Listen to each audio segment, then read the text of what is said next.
हजारो वर्षांपासून रामकथा लोकमानसाला चेतना देत प्रफुल्लित करत आली आहे. रामायणातील प्रत्येक पात्राबद्दल प्रत्येकाच्या मनात प्रचंड कुतूहल आहे.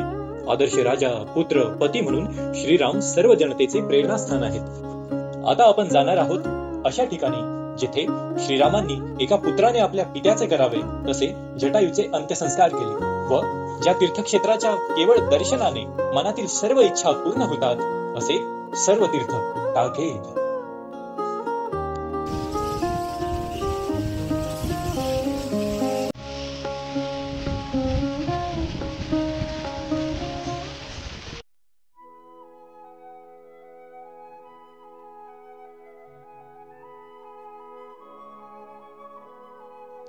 नाशिक वरून इगतपुरी घुटी मार्गे टाकेदचे अंतर सुमारे 47 किलोमीटर आहे.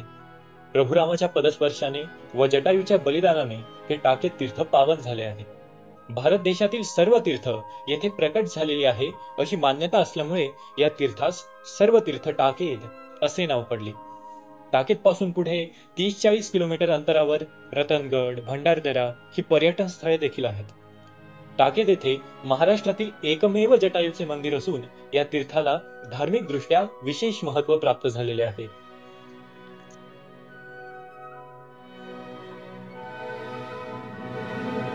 याच मंदिरासमोर एका शिवलिंगाकार खड्ड्यामध्ये एक शालिग्राम दगडी गोटा आहे. भाविकाने तो 3 बोटांच्या सहाय्याने वर उचलावा व तो पुढील कुंडामध्ये नेऊन त्याला जलाभिषेक करावा. असे केल्याने मनातील सर्व इच्छा पूर्ण होतात अशी भाविकांची श्रद्धा आहे. टाकेद येथे जटायूचे भव्य मंदिर असून या मंदिरामध्ये श्रीरामांनी जटायूला मांडीवर घेतलेले आहे आणि बाजूला लक्ष्मण उभे आहेत अशी मूर्ती आहे. मंदिर परिसरातच अजून अनेक मंदिरे आहेत. यामध्ये श्री दत्तगुरु, राम, लक्ष्मण, सीता, सत्याई माता, दक्षिणमुखी मारुती तसेच कुंडाजवळ शनिदेव, मनकामेश्वर शिवलिंग तसेच राम लखन महाराज यांचे मंदिर देखील आहे. कुंडाच्या अगदी मधोमध जटायूची भव्य प्रतिकृती साकारलेली आहे. तेथे आधी एक झाड होते. पौराणिक कथेनुसार ऋषी कश्यप व त्यांची पत्नी विनीता यांना गरुड व अरुण नावाचे 2 पुत्र होते.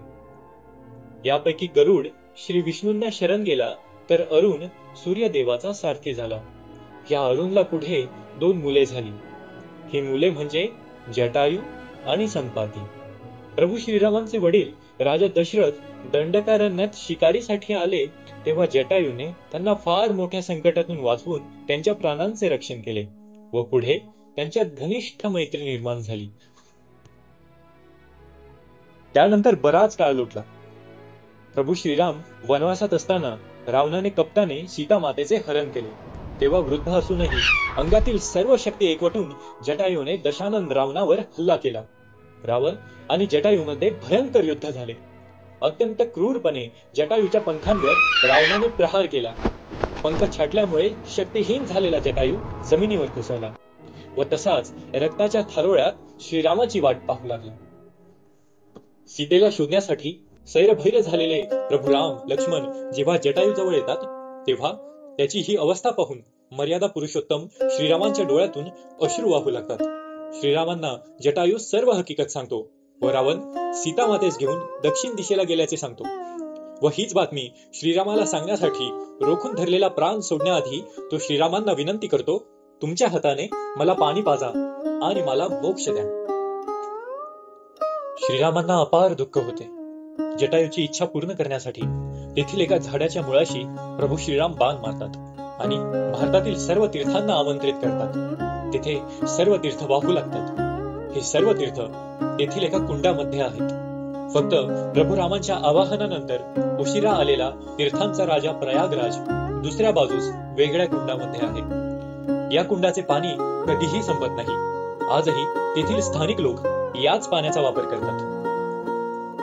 श्रीरामाने जटायूला पाणी पाजले व त्यानंतर प्रभू रामाच्या मांडीवरच जटायूने आपला प्राण सोडला आणि एका पुत्राने आपल्या पित्याचे करावे त्याप्रमाणे प्रभू रामाने जटायूचे अंत्यसंस्कार केले व त्याला मोक्ष दिला. यासोबत त्याच्या 13व्या पर्यंत श्रीराम टाकेत क्षेत्रीच राहिले.